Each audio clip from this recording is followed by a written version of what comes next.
What's going on, guys? Flipmaster's coming at you with another video, and today I'll be counting down my top 10 non-idle play tribal councils in Survivor history. Now, at the end of my last video, I hinted at less idle talk, so in today's video, we'll be specifically talking about non-idle play tribal councils. Now, this list will include all idle plays, not just the successful ones. So for example, tribal councils like Sarah's Blindside and Cagayan won't count, because even though there wasn't any successful idle plays, there was still obviously Tony and LJ playing their idols, so it won't be a part of my list. However, getting voted out with an idol will still count, as you'll see some of those on my list. With that out of the way, let's get started with a couple honorable mentions. I did consider the iconic Gretchen merge boot, but didn't put it on simply due to the lack of storytelling.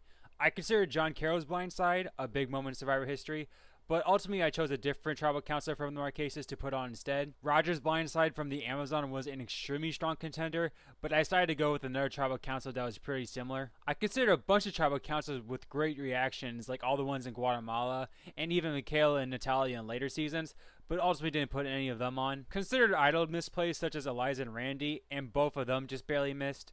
Thought about some other good blindsides like Angia from Fans vs. Favorites, Brad and Blood vs. Water, Garrett and Cagayan, Jeremy and San Juan del Sur, Fishback in Cambodia, all of them good, just simply didn't make the cut. And finally, I was really debating on what number 10 should be, as they all involve somebody getting voted out with an idol in their pocket, but I ultimately had to choose one. And basically number 11 and 12 on my list are Wentworth's Blindside and EOE, and Sophie's Blindside and Winners at War. To me, while the strategic game was stronger at these two than number 10, I felt they were both a little rushed, and it just simply didn't hit as hard or is as iconic as number 10. So with all that out of the way, let's get started with number 10. With the first of three tribals on my list where somebody was voted out with an idol, and it just edged out Wentworth and Sophie, and that is Chris's Blindside from Survivor Ghost Island. And to me, what puts us ahead of tribals like Wentworth, and even other tribals where people were voted out with an idol, was the build up to this moment, and that's a common trend you'll see throughout this video. But this is basically a full season build up of Chris versus Dom, and they finally met toe-to-toe at Tribal Council. And Chris, knowing he was getting votes, and could only use his idol for one more tribal, unbelievably didn't play his idol, and not one vote went Wendell or Dom's way, just flat out crazy. And that's what makes this tribal stand out as opposed to other shotgun blindsides. It was such a treat to see the storyline play out and end like this, so for me, it does just enough to land in my top 10. Now at number 9, we have the only pre-merge tribal council on the list, and the one that I put over Roger's Blindside, and that is True Christie's Blindside in Survivor San Juan del Sur. And to me, what makes this tribal great is that it was a predictable outcome, yet it was so good at the same time. Drew was of course in his own little world throwing Wentworth's name out, Julie was targeted for her affiliation with John Rocker, and just being weak in general, Keith's name was thrown out for throwing Jeremy under the bus about the idol. It's all so crazy. And despite all the other terrible gameplay, there's never a doubt it's going to be Drew, and his downfall and overall gameplay this episode is just so iconic, and for me, this pre-merge tribal council definitely deserves to be on this list. At number 8, we have maybe a bit of a controversial pick due to its controversial outcome, but I decided to put it on.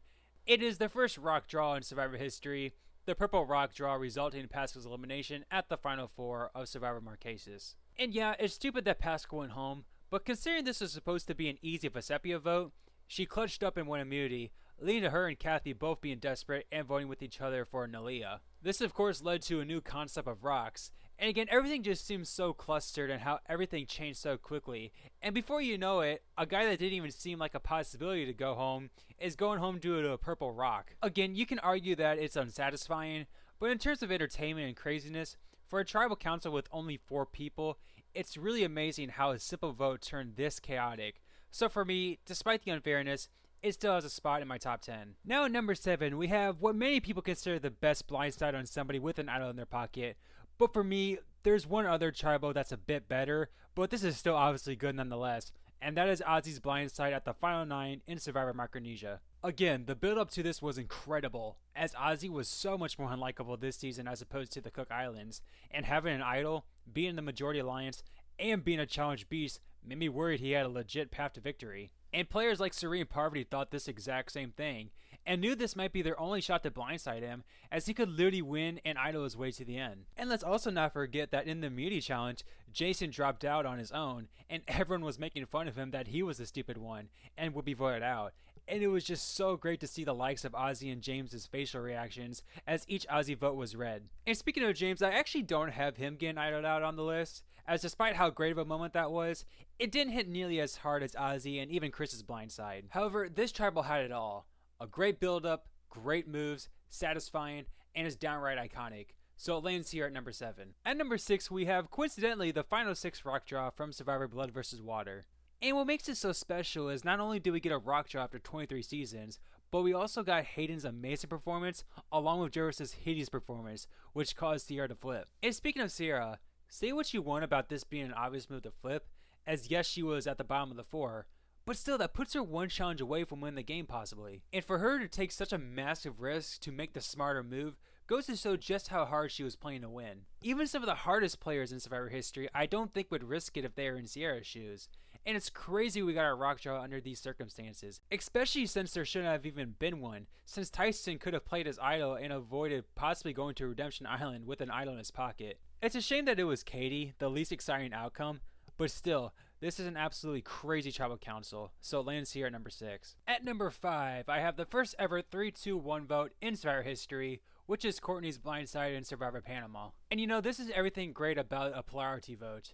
Without the 3-2-1 votes, like Brenda and even Vince, I feel like those just kind of happened, whereas this was masterfully thought out by Cirie. Knowing Shane was for some reason keen on getting Danielle out, and Terry and Courtney wanted the big threat of Aris out, this gave Cirie the path to use her, Danielle, and Aris' vote to blindside Courtney, as their 3 votes were now the majority. But again, this wasn't just for the sake of doing it. Cirie knew that Courtney was a GOAT and clogging up a spot for her endgame, as people like Terry and Shane would want to sit next to her at the final tribal council. This is the first time we really saw the get rid of the GOAT strategy and 3-2-1 vote all in the same tribal. And again, it's so unexpected and incredibly thought out for its time, which is why it lands here at number 5. At number 4, I have one of the most satisfying eliminations of all time, and that is Scott being blindsided with an idol in his pocket in Survivor Go Wrong. Like I said, this is the best moment in Survivor history when somebody is voted out with an idol in their pocket, and to me, what makes this better than Ozzy's blindside is again the events leading up to it.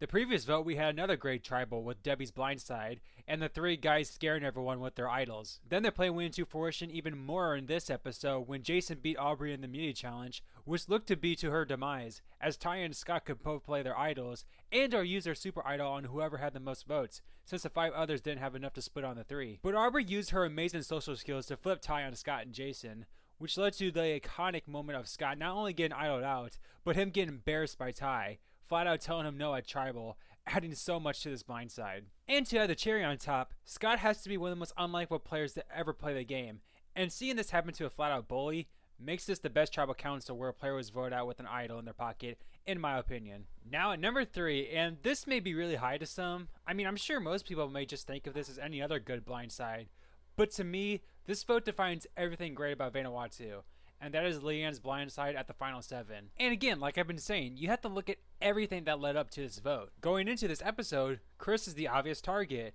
I mean, he's literally telling his wife he's going home if he doesn't win, and crying with her after he loses. However, the vote switches to Eliza by the Women's Alliance, as they feel she's no longer needed, which gives the duo of Scout and Twyla the chance to team up with the people on the bottom, in Chris and Eliza, to send home Leanne. And what's so great about this is that Leanne was on the opposite end of Chris, as she was telling her loved one that it was fine they were losing since she was safe. And really, going into this episode, I think Leanne was probably the most safe along with Julie, as Chris and Eliza were obvious targets. You never knew if Twyla or Scout would do something to get themselves targeted, and if the power were to shift, you would think it would be Amy who would be taken out. It's all just so crazy how everything this episode led to Leanne's blindside, one of the most forgotten great tribals on one of Survivor's most underrated seasons, and it lands here at 3. At number 2, we have a tribal where it's hard to believe there was no idols play with the amount of names thrown out. But at number 2, I have Jeff Kent's tribal council in the Survivor Philippines. And I think this just might be the craziest lead up to a vote ever, as Penner was the clear target, and out of nowhere he clutched up and won immunity. So Lisa then wanted to target Malcolm after finding about his idol, but when Malcolm found out about it, the vote switched to Jeff. And then you have Abby and Pete's name getting thrown out by the other side. It's all just so crazy. And come the vote, it looked like we were going to rocks, but Penner for some reason switched his vote to Abby, which caused Jeff to go home. With how many names there were, the mad scrambles, and the fact that Malcolm and Abby had the guts to hold on to their idols. This made for an all-time classic tribal council, and it just misses out on the top spot. Now at number 1, and I mean you can make a case for this being the best tribal ever in general, much less the best of no idol plays. But here at number 1, I have Eric's Blindside in Survivor Micronesia. And yeah, no need to really talk much about this one, as it's been hammered to death so many times. But still, to this day, it's super iconic and hilarious seeing the Black Widow Brigade take advantage of poor Eric, and the voting confessionals from the girls, the jury's reactions. It's all amazing, and it easily lands here at 1. So there you have it, guys. In my opinion, the top 10 tribal councils in Survivor history where no idols were played. And after my last video where we went through all the successful idol plays, I thought it would be fun to do a bit of an opposite type video. And next week's video, we'll do one more video on the topic, like a bit of a what if scenario when it comes to idols. So with that said, guys, if you like what you see, or at least interested in the next video, then hit that like and subscribe button to help other Survivor fans get word of my channel. Thank you guys for watching, and I'll see you guys next time.